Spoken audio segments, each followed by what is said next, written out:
I used to have a pastor who would say, if we can face it, God can fix it. And I believe that many things are possible if we can face it. So again, transparency is very important. If you look at what needs to be done, the problem, we don't have the power to stop the central bankers from doing what they're doing, but my prediction is they will fail. It's too hard, it's too complicated, and it's too outside the laws of nature or the laws of divine intelligence. And the issue then becomes, how do we, as a people, pick up and build a human civilization? So, they decided they couldn't do a human civilization. They're doing something I think will fail. And the question for all of us is, how can we make sure we can take things right if and when they fail? So everybody knows my favorite Bible story is the story of Gideon, and that's my prediction for what's going to happen. And how does that go? The story of Gideon is a long story. I won't tell the whole thing, but essentially, an angel of the Lord comes and asks Gideon to throw the Midianites out of Israel, and Gideon insists he's too unimportant and too helpless to do it. And the angel of the Lord says, well, that's okay, we're going to do it. You're perfect, because everybody will know it was us, not you. So, in fact, Gideon calls for an army, and the angel of the Lord makes him go through very many tests to make him realize that he doesn't need a big army, he just needs people who are faithful and competent. And in fact, in this environment, my advice to everybody after they come clean is strip your life down to the people who are, faithful and competent. And then so Gideon comes down the side of the mountains. The Midianites are sleeping in the valley below.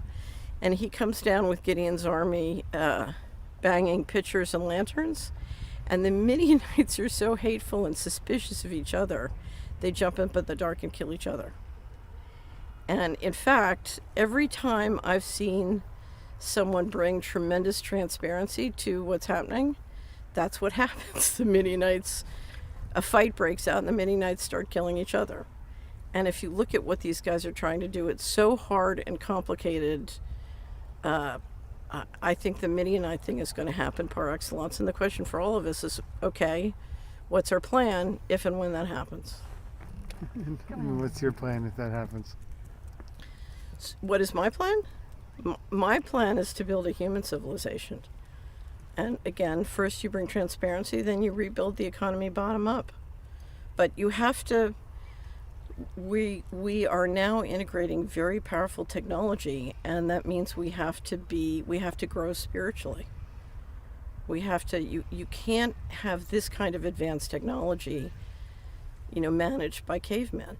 And to a certain extent, that's what we're watching. We're giving very powerful weaponry and very powerful surveillance technology to people who are using it, behaving like cavemen. And the last question is do you think there's a spiritual dimension to this? I think first and foremost what we're dealing with is spiritual. This is part of a 10,000-year-old war, and the outcome depends on our ability to spiritually evolve and grow up.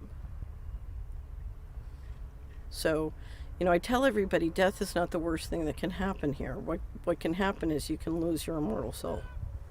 That's your danger. So stop worrying about death and start worrying about, whether you're going to be free or not.